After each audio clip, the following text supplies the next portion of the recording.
A car crash takes a bizarre turn when police discover it was stolen, but it's what was on the car that could lead to hate crime charges. And a local man undergoes a 20-hour surgery to get a new heart, liver, and kidney. We've got the story behind this rare triple transplant. You're watching The Rundown. Hello, everyone. I'm Robin Winston. We'll have more on those stories coming up in a moment. But first, an investigation is underway into a deadly shooting at a gas station in Long Beach. A man was killed at the Valero on Atlantic Avenue Tuesday night. We spoke to someone who lives in the area. He heard about 5 to 6 gunshots and saw a car drive away. First responders tried to save the victim's life, but he died at the hospital. The witness believes the victim may have worked at the gas station. It's unclear what led up to the shooting or if the shooter and the victim knew each other. Police are searching for clues after a man was shot in the back and killed outside of a home in Reseda. It happened Tuesday night in a neighborhood right along Etiwanda Avenue between Satakoy Street and Sherman Way. Police officers and firefighters tried to save the victim, but he died on the scene. Investigators have not released his name, and right now there's no word on who killed him or why. LeBron James' son is recovering after suffering cardiac arrest during basketball practice at USC. Bronnie James was rushed to the hospital Monday morning. The 18-year-old is one of the most highly touted incoming college basketball players. ESPN ranked him number 6 in the country. We talked to a cardiologist about what could cause a young athlete to suffer a medical emergency like this. There are two main things that can cause this, and one of them is the structure of the heart is abnormal. And then the other form is when the electrical part of the heart is abnormal. This is a completely structurally normal heart, but the electricity that's flowing through is abnormal.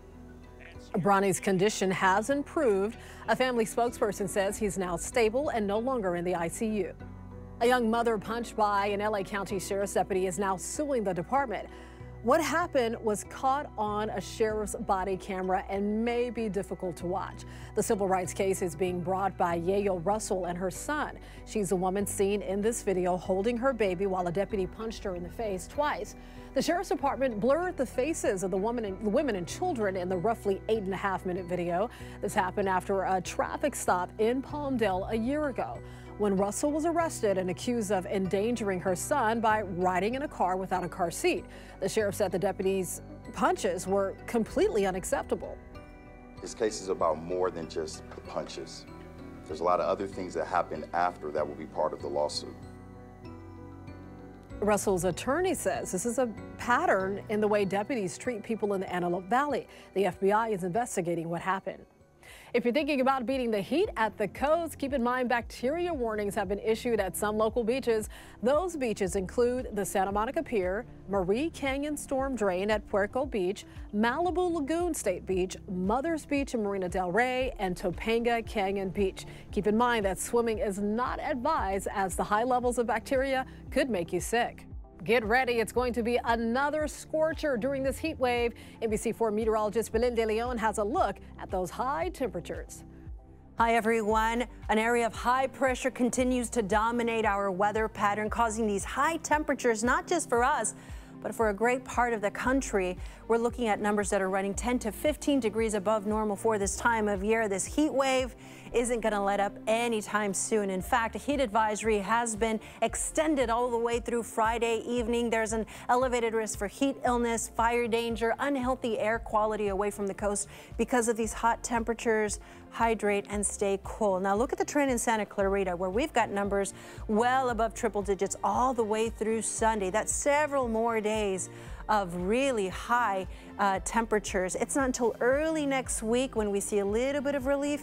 The temperatures come down to the 90s as humidity increases and monsoon moisture moves in. Stay safe. The new school year not far away now, and volunteers are getting students ready. In partnership with the YMCA, teams with NBC4 and Telemundo 52 are filling up 5,000 backpacks with supplies. NBC4 photojournalist Chris Lee shows us their efforts. You guys are doing great. Keep it up. Because we want to give back to our community, to our viewers, to our families in need. You know, we know that everything, it's tough nowadays. We're preparing 5,000 backpacks with school supplies because NBC4 and Telemundo 52 are working together with YMCA Los Angeles to give these 5,000 backpacks to our community. That way they can start off the school year on the right foot. And we're working here with a lot of love and a lot of respect for the people that watch us at home. I think it's important to give back, especially since NBC has such a big platform and we have such a big voice. And then I think by showing that we're donating or giving back really kind of puts in steps in how important it is to us. I'm having the best time ever. I also was a YMCA kid, so the fact that I can give back, it's just incredible. Best feeling ever.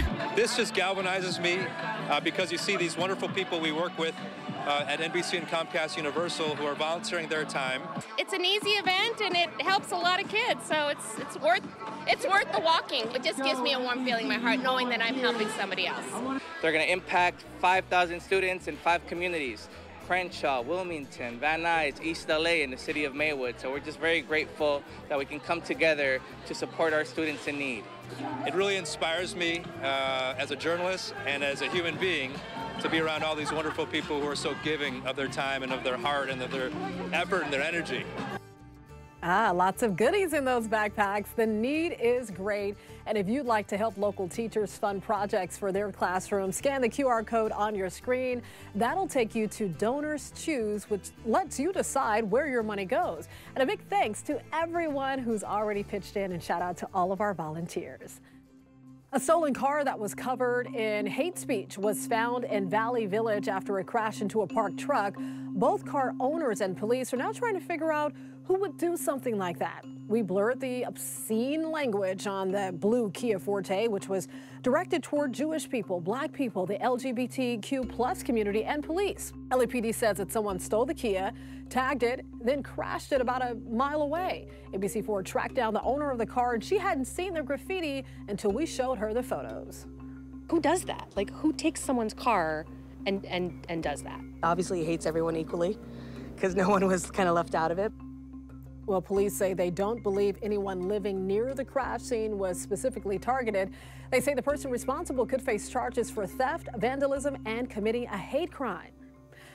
Now to a remarkable story of survival and hope. A Baldwin Hills man is recovering at home after he received a new heart, new liver, and a new kidney. All 3 transplants were done during a single 20-hour-long operation at Cedars-Sinai.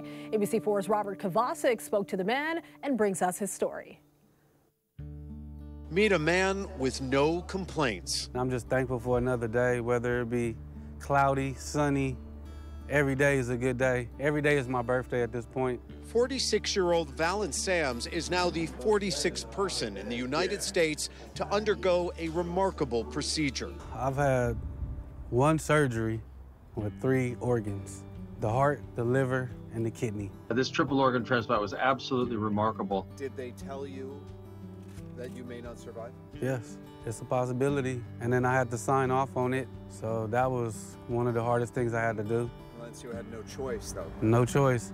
It was either all in or ride it out with the bad organs, and I was going to give myself a shot at life. His son, Valen Sams Jr., was with him. That last fist bump was just like, you know, I'll see you on the other side. 8 doctors, 20 hours. The heart went first, then Dr. Nissen for a new liver. We're watching a newly beating heart in the chest while we start to do our work in the abdomen. Valen Sams now home and recovering. Wow, I got my dad back again. Back and not going anywhere. We expect him to grow to be a wonderful older gentleman. Talk to your family and say, you know what? I want to do that. I want to be an organ donor because I can change lives. Look at this. This is incredible how I can change lives. And father and son are back on the field with the Baldwin Hills All-Stars, inspiring not just children, but all of us. Take it from Coach Sams. Yeah! No matter what. You can have a good outcome. So great to see him happy and healthy again.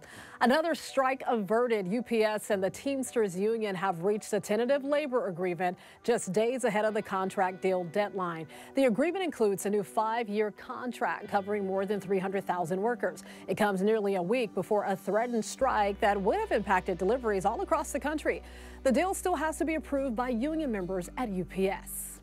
Last week, a $1 billion winning Powerball ticket was sold in downtown LA. We're still waiting to see who that person is, but now the Mega Millions lottery is nearing the $1 billion mark. Are you ready for this? The jackpot is now estimated $910 million after there was no big winner Tuesday night. It's the 8th largest Mega Millions jackpot in its history. The next drawing is on Friday. Good luck. I already bought my ticket. Snoop Dogg is showing solidarity with striking Hollywood actors and writers. The rapper has canceled his concerts at the Hollywood Bowl. He made the announcement on Instagram. Snoop's shows were initially set for June, but were rescheduled to October because of the writer's strike. And now he's canceling them instead of pushing them back. It's unclear at this point if he'll set another future date for his concerts. He was expected to perform at least 2 shows to honor his debut album, Doggy Style, which turns 30 in November. Check this out. A group of boaters stumbled onto an incredible sight during a weekend fishing trip. The friends spotted a pod of about 6 or 7 orcas just swimming in the Florida Keys. Wow, what a pleasant surprise. Well, these orcas weren't just hanging out, they were having breakfast. And your eyes had to kind of adjust at first. You know, it was absolutely insane. That's a white shark. Holy.